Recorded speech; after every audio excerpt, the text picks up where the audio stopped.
Hi అండి. Daily లాగానే ఈరోజు మనం గూగుల్ మీట్ లైవ్లో ఉన్నాము. అండ్ ఇక్కడ చూసుకుంటే మన సెన్సెక్స్లో 72,500 CE ఎంటర్ అయినామండి ఈరోజు ఈ సెన్సెక్స్లో. అండ్ ఇక్కడ చూసుకుంటే మనం చూడండి ఎంట్రీ వచ్చేసి మనకి 105 రూపీస్లో ట్రిగర్ అయిపోయింది.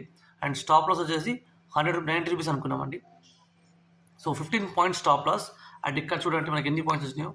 15 పాయింట్స్ స్టాప్ లాస్తో మనం హోల్డ్ చేస్తే మార్కెట్ మనకి 799 దాకా ముంచింది. సో 105 ఎంట్రీ ఎక్కడ. అండ్ సెకండ్ ఎంట్రీ 170లో కూడా మళ్ళీ మనం రీఎంట్రీ అయినాం. ఎవరైతే 105లో ఎంటర్ అయిపోయినారో వాళ్ళకి 170లో రీఎంట్రీ ఇచ్చి అక్కడ కూడా 15 to 20 పాయింట్స్ స్టాప్ లాస్ పెట్టి రీఎంట్రీ ఇచ్చామండి. అండ్ ఇక్కడ చూసుకుంటే మార్కెట్ మనకి ఎక్కడ దాకా మూవ్ ఇచ్చింది 799. ఇక్కడ స్టాప్ లాస్ చూడండి 15 పాయింట్స్ స్టాప్ లాస్తోని 799. అండ్ ప్రాఫిట్ చాలామంది బుక్ చేశారు మెంబర్స్. ఆ స్క్రీన్ షాట్స్ మా టెలిగ్రామ్ TSL ఛానల్లో ఉన్నాయి, మీరు వచ్చి చెక్ చేసుకోవచ్చు. అండ్ డైలీ ఫ్రీగా ట్రేడ్ చేయాలనుకుంటే మన ఛానల్ ఫాలో అయిపోండి, మన కమ్యూనిటీ జాయిన్ అవ్వండి. Free live trade.